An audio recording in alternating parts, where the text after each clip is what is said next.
Incidental contact is obviously accidental contact, temporary contact that you don't plan on in a sport. And we understand you can't play sports, a lot of them, without having incidental contact. Intentional contact, there's some sports you just can't play without intentionally coming across someone else and having sustained contact. So that's kind of a guiding post for what we're going to talk about. Also, shared equipment. We need to minimize and prohibit the use of shared equipment in phase 2. But we will have our kids out playing sports, and I'll give a couple examples of incidental contact versus intentional. Karate classes. Can my child go back to having indoor karate classes? Yes. Can your child spar with another child and have intentional contact in those classes? No.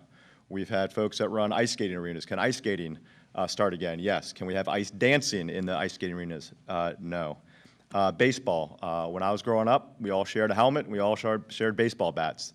That's not common protocol now. You have your own bat, you have your own helmet. There's not shared equipment in baseball. Certainly there is some incidental contact that we recognize. Football, high school football, folks should be training right now, getting ready. I don't know what will happen with the high school season down the road, but certainly quarterbacks can be thrown to receivers. Receivers are wearing gloves. That's kind of common sense.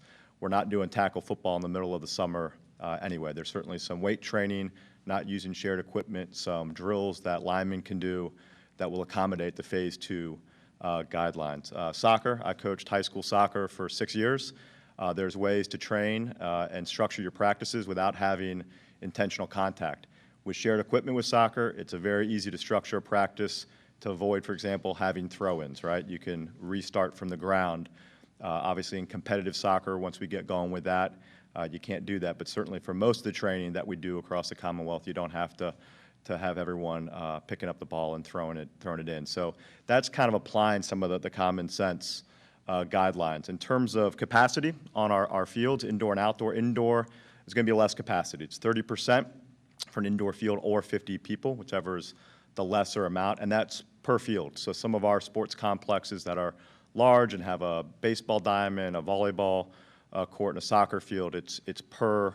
Each room should have its own capacity limit, and you'll know how to structure that.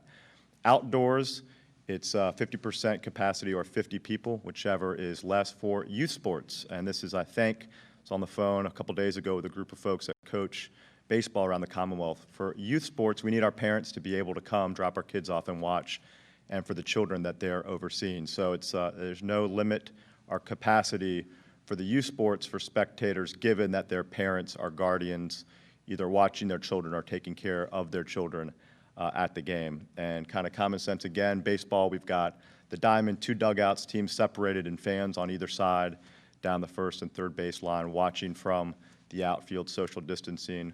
Soccer, lacrosse, those sorts of things, you have fans, typically 2 teams on either sideline, again, social distancing, leaving some space in between spectators with a high likelihood, at least in my household, that my son or daughter comes running over for more orange slices or to take a timeout in the middle of the game and is hot and sweaty and perspiring. And obviously the 10 feet of distance that we're trying to maintain in fitness classes, our gyms, athletics recognizes that when you are exercising, those air particles move a little bit quicker and there's more likelihood of spread. So that's the reason for 10 feet. But phase 2, these are phases.